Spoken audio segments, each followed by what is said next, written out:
আচ্ছা, এই গণিতটা বলা আছে রহিম 240 টাকা দিয়ে কিছু ডিম কিনল। সে যদি একটি ডিম বেশি পেত তবে প্রতিটি ডিমের দাম গড়ে 1 টাকা কম হতো। সে কতটি ডিম কিনেছিল?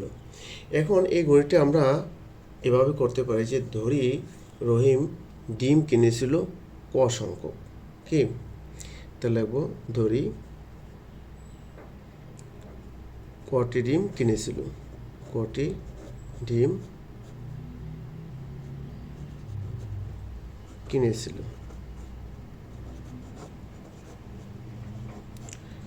বা ক সংখ্যক ডিম কিনেছিল। তাহলে আমরা লিখতে পারি প্রশ্ন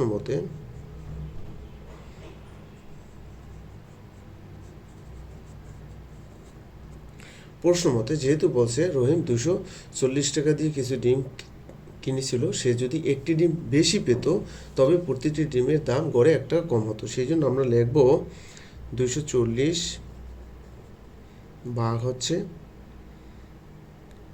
ক যোগ 1, হ্যাঁ, সমান সমান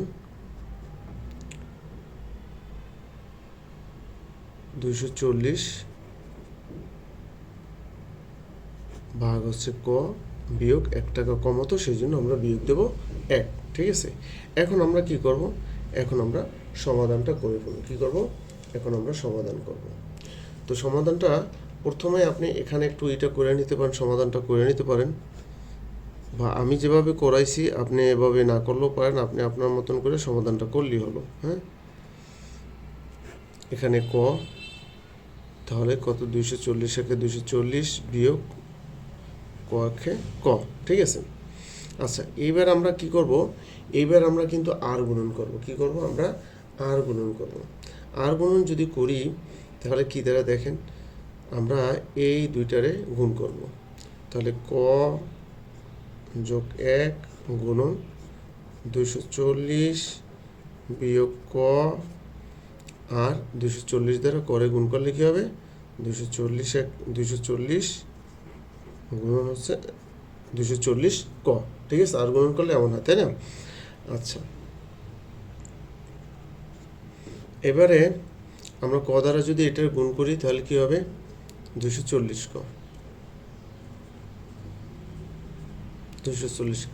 ঠিক আছে, আর প্লাস মাইনাসে মাইনাস, ক দ্বারা করে গুণ করলে কি হবে? ক স্কোয়ার।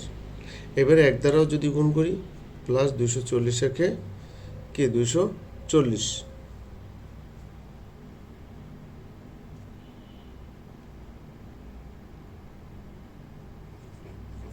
প্লাস মাইনাসে মাইনাস ক একে ক।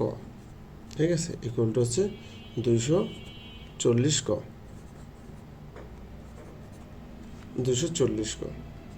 বা এবারে দেখেন আমরা এই 240 করে এই পাশে আইনা ফেলাবো। তাহলে 240 ক বিয়োগ হচ্ছে 240 ক বিয়োগ ক স্কোয়ার যোগ হচ্ছে 240 বিয়োগ ক, এই পাশে কী থাকে? তাহলে 0।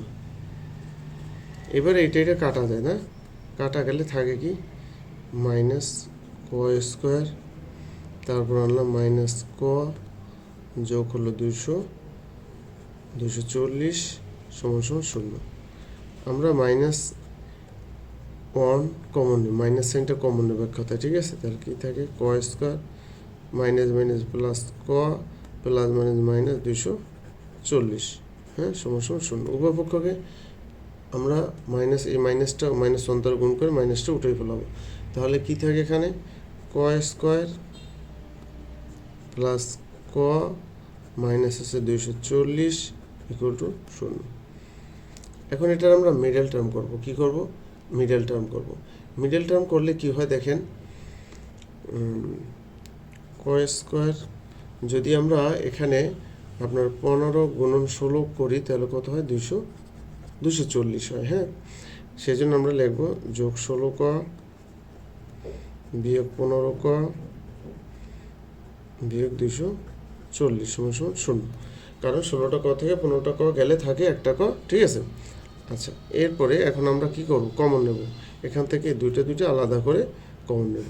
এখান থেকে কি ক কমন যায়, থাকে কি ক স্কোয়ার থেকে ক কমন গেল, থাকলো ক যোগ কত 16, ক থেকে ক কমন গেছে থাকে 16 মাইনাস এখানে কি 15 যাবে, হ্যাঁ 15 কমন গেল থাকে কি ক মাইনাস মাইনাসে প্লাস, হ্যাঁ 15 240 ভিতরে যায় 16 বার সমান সমান 0।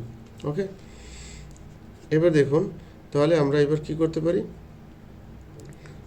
ক মাইনাস 15 আর এখানে ক আর এই দুইটা থেকে একটা ক যোগ 16 সমান সমান 0, বা ক মাইনাস 15 সমান সমান কি 0 আর ক প্লাস 16 সমান সমান কি 0।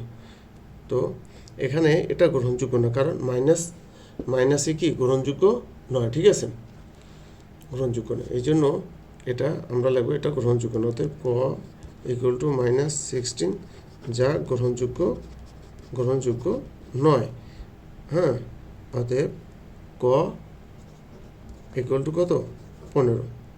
তাহলে আমরা এই যে মিডল টার্মটা পড়ে আমরা কত পাইলাম 15 পাইলাম। আমরা দেখেন এখানে ধরেছিলাম কি যে ধরি রহিম কি কটি ডিম কিনেছিল, হ্যাঁ কটি ডিম কিনেছিল, তাহলে কয়ের মান পাইছি কত, কয়ের মান পেয়েছি আমরা 15, তার মানে কি 15টি, সেজন্য আমরা লিখব কি উত্তর 15টি। ওকে, আমরা নেক্সট গণিতে যাচ্ছি।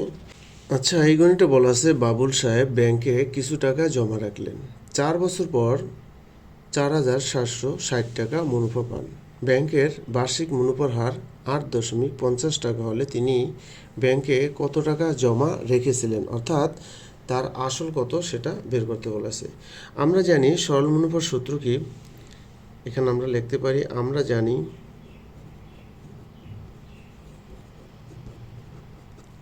সরল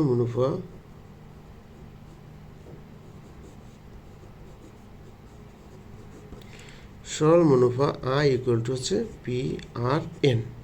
তাহলে আমাদের দরকার হচ্ছে কি মূলধন, সেই জন্য আমরা লাগবো কি পি রাইখা আই ইকুয়াল টু RN, তাই না। এবার দেখেন এখানে পি হচ্ছে আমাদের প্রিন্সিপাল মানে কি মূলধন, আই হচ্ছে সরল মুনাফা, আর হচ্ছে মুনাফার হার, আর এন হচ্ছে সময়। আপনারা অনেকেই জানেন। আচ্ছা, এবার দেখুন আই হচ্ছে আমাদের কি মুনাফা, তাহলে আয়ের জায়গা হবে 4,760, 4,760। আর কত, আর হচ্ছে আরের জায়গা হবে আপনার, আর হচ্ছে কি মুনাফার হার, তাই না, 8.50%, হ্যাঁ, তো এটার আমরা ডাইরেক্ট 100 দিলাম, মুনাফার জন্য 100। আর এন হচ্ছে সময়, তাই সময় কত 4 বছর, এই যে 4 বছর, এনের জায়গা হবে কত 4, বোঝা যায়। আচ্ছা, তারপর দেখুন সময় নিয়ে দেখতে হবে, গণিত আপনার ভালো করে বুঝতে হলে সময় নিয়ে অবশ্যই দেখতে হবে।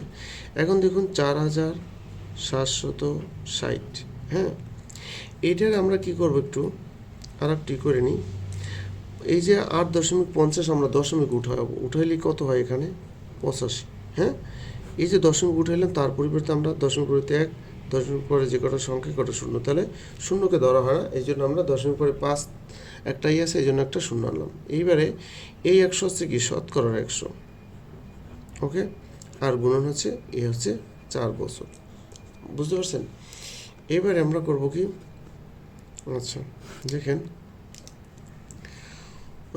আমরা কাটাকাটিটা কয়েকভাবে করতে পারি। 4×25 কত হয়, 4×25 হয় 100, তাহলে 4×25 100, আর আমরা যদি এখানে 5×5 কত হয়, 5×5 25, হ্যাঁ, আর 5×17 কত হয়,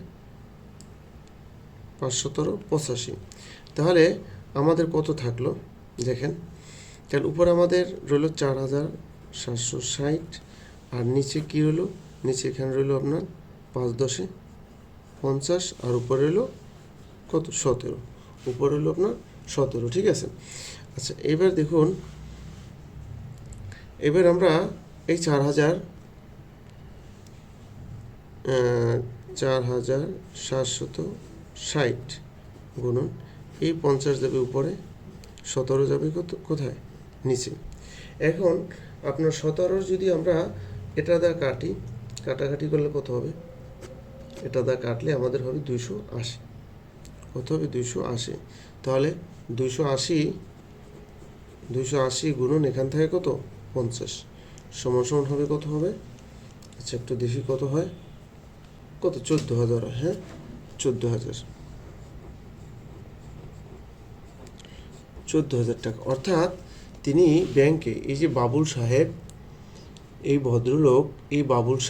ভদ্রলোক তাহলে ব্যাংকে কত হাজার টাকা রাখছিলেন, 14,000 টাকা। তাহলে উত্তর হচ্ছে কত 14,000 টাকা। হ্যাঁ, আচ্ছা এই গণিতে আছে পিতার বর্তমান বয়স পুত্রের বয়সের দ্বিগুণ অপেক্ষা 2 বছর বেশি। 5 বছর পর পিতার ও পুত্রের বয়সের সমষ্টি হবে 102 বছর। পুত্রের বর্তমান বয়স কত? আমরা ধরি পুত্রের বয়স 1 বছর, কি ধরি পুত্রের বয়স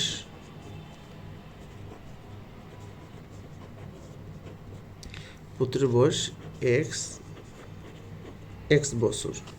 তাহলে পিতার বয়স হবে কি, অতএব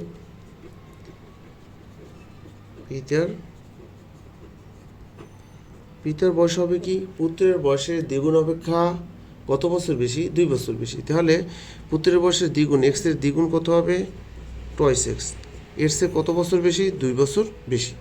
এবার আসেন 5 বছর পর পুত্রের বয়স হবে, 5 বছর পর পুত্রের বয়স হবে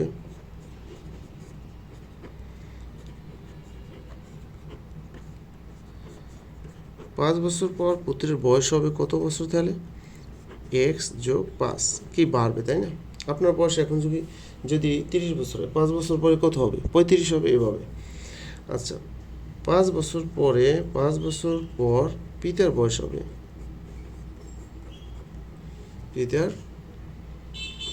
হবে, তাহলে পিতার বর্তমান বয়স আছে টয়েস x প্লাস 2, এর সাথে যোগ হবে 5।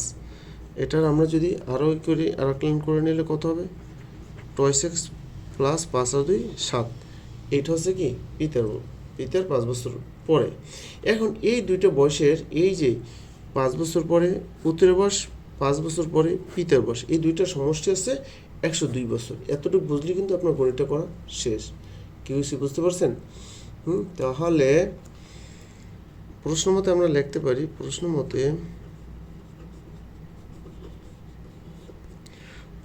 কি x প্লাস 5 যোগ twice x plus 7 equal to কত, 102। হ্যাঁ, বা x দুইটা একটা, কয়টা হবে, 3টা x প্লাস 7 5 12 ইকুয়াল টু হচ্ছে 102, বা থ্রাইস x ইকুয়াল টু 102 বিয়োগ হবে 12, বা থ্রাইস x ইকুয়াল টু 102 থেকে 12 গেল থাকে কত, 90, বা x ইকুয়াল টু 90 ভাগ হচ্ছে 30। অতএব x ইকুয়াল টু কত, অতএব x ইকুয়াল টু হচ্ছে 3 তিরিক্ষা 90, সরি এখানে 3 হবে, 3 তিরিক্ষা 90। তাহলে x এর মান পাইছি কত আমরা, 30। তাহলে আমরা পুত্রের বয়স ধরছিলাম কত, x বছর, না কি পুত্রের বয়স ধরছি কত, x বছর, এই যে x বছর। তাহলে x এর মান পাইছি কত আমরা, x এর মান পাইছি আমরা 30। তাহলে পুত্রের বর্তমান বয়স কত হবে, 30 বছর। কি উত্তর 30 বছর, উত্তর 30 বছর। পুত্রের বর্তমান বয়স 30 বছর।